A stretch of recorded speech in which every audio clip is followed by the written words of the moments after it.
5 things to consider before choosing your study abroad consultant. 1. Transparency in fees.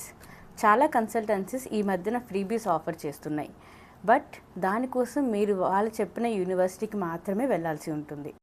So దీనివల్ల eligibility ఉన్న universities కాకుండా other universities students select చేసుకోవాల్సి వస్తుంది.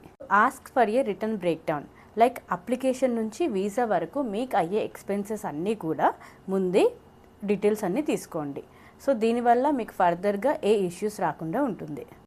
Second, country specific expertise. మీరు చూస్ చేసుకున్న కంట్రీకి మీ కన్సల్టెంట్ ప్రాసెస్ చేయగలరా, ఇంతకుముందు సక్సెస్ రేట్ ఉందా లేదో చెక్ చేసుకోండి. Personalization V S template counselling. So మీరు ఒక కన్సల్టెంట్ని అప్రోచ్ అయినప్పుడు మీ ఫస్ట్ మీటింగ్లోనే వాళ్ళు మీ academic interest and long term career goals and university options ఇవన్నీ విని మీకు ఒక యూనివర్సిటీ షార్ట్ లిస్ట్ ఆఫర్ చేస్తే దట్ ఈస్ కంప్లీట్లీ ఫైన్. ఇవన్నీ వినకుండా మీకు ఒక preset package according to your course ఇస్తే కనుక it's a completely red flag. Fourth, certifications. మీ కన్సల్టెంట్కి ఏవైనా సరే ఇంటర్నేషనల్ సర్టిఫికేషన్స్ ఉన్నాయా ఒకసారి చెక్ చేసుకోండి. Fifth, post admission support.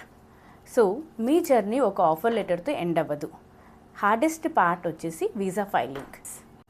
So మీ consultant end to end support ఇవ్వగలరా, like visa mock interviews to pre departure information. So biggest red flag వచ్చేసి ఏ కన్సల్టెంట్ కూడా వీసా ఆర్ అడ్మిషన్ 100% గ్యారంటీ ఇవ్వలేరు.